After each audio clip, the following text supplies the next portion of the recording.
Queria primeiro entender, fala um pouquinho da tua trajetória de vida, um pouquinho da tua caminhada. Quem é o Daniel Chagas? Bom, eu sou integrante do Grupo Pentecostes, de oração lá da Paróquia de Fátima. Tenho a juventude mariana muito forte no meu sangue.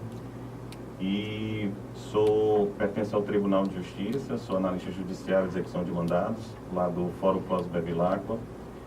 E o que me levou mais a escrever esse livro, cujo título é A Cristofobia no século XXI, entendendo a perseguição aos cristãos no terceiro milênio, foi a seguinte situação. Eu me deparei com um fato, há mais ou menos 3, 4 anos atrás, que me marcou muito. Os nossos irmãos cristãos, infelizmente, estão passando por situações verdadeiramente periclitantes, situações que merecem a nossa oração, merecem a nossa preocupação, merecem a nossa ajuda, que é o fato de que os nossos irmãos cristãos estão sendo brutalmente assassinados, principalmente na África subsaariana, no Oriente Médio, no Extremo Oriente. E quanto mais eu ia estudando, mais eu ia me aprofundando e ia vendo a situação periclitante que a gente estava vivendo. Era uma coisa assim terrível.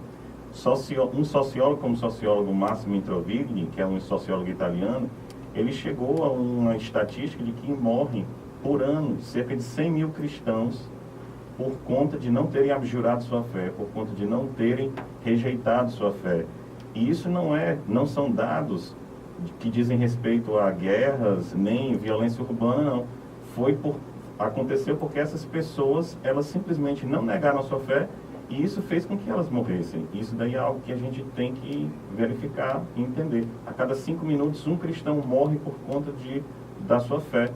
O jornalista Reinaldo Azevedo uma vez falou, e com base nesses dados, ele diz, olha, a fé cristã hoje se tornou a escolha pessoal mais mortal que existe no planeta. Estatisticamente ele tem razão.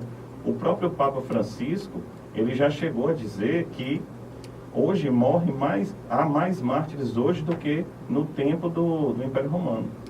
Então, Daniel, quer dizer que a sua motivação, você como um jovem, né, católico, e qual foi a motivação, aquilo que inspirou realmente para você fazer essa pesquisa e desbravar esse assunto? O que inspirou é que justamente essa história desses mártires de hoje, essa história dessas pessoas que são tão valiosas, elas merecem ser contadas, porque são testemunhos de edificação. E mais, a finalidade do livro é a gente compreender como está funcionando essa perseguição. Porque a igreja e o cristianismo, eles sofrem perseguição desde sempre. Sofreu perseguição na Revolução Francesa, sofreu perseguição na Revolução Bolchevique, sofreu perseguição no Império Romano, e tudo aquilo teve uma dinâmica, tudo aquilo teve um como, quem era que fazia, como fazia, com que meios. E o livro ele tem essa finalidade de fazer com que a pessoa ela compreenda como é que se dá os mecanismos hoje. E são muito variados, é uma coisa impressionante porque, como é uma sociedade global, hoje essa que a gente vive, os vetores de perseguição são muito diferentes uns dos outros.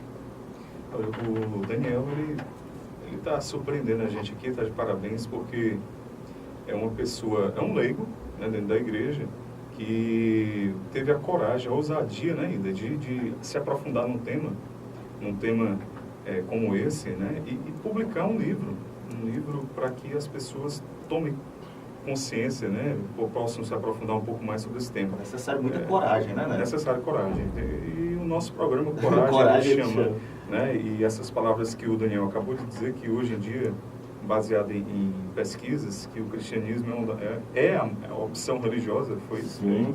Para você ter uma noção, Neto, a Fundação Pontifícia Ajuda a Igreja que Sofre chegou a uma pesquisa com dados e comprovou que 70% de toda perseguição religiosa no mundo se dá contra cristãos.